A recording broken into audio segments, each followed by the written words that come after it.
இந்த பக்கம் பார்த்தா சரி பின்னா திரும்பி பார்ப்பேன் பார்த்தா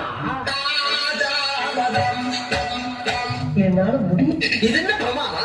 இதை விட பெசலைட்டா ஒண்ணு இருக்கு.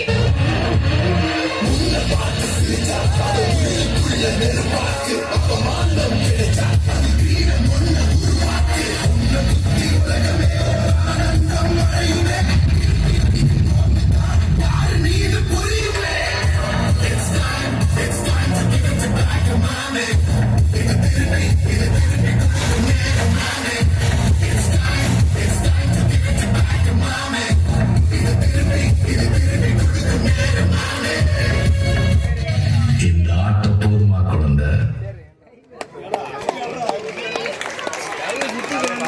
நடனமாடிய கிருஷ்ணன் அவர்களுக்கு இளைஞரணி சார்பாக நன்றியினை தெரிவித்துக் கொள்கிறோம். பள்ளி மாணவர்கள் கைத்தட்டி உற்சாகப்படுத்துமாறு அன்புடன் கேட்டுக்கொள்கிறோம்.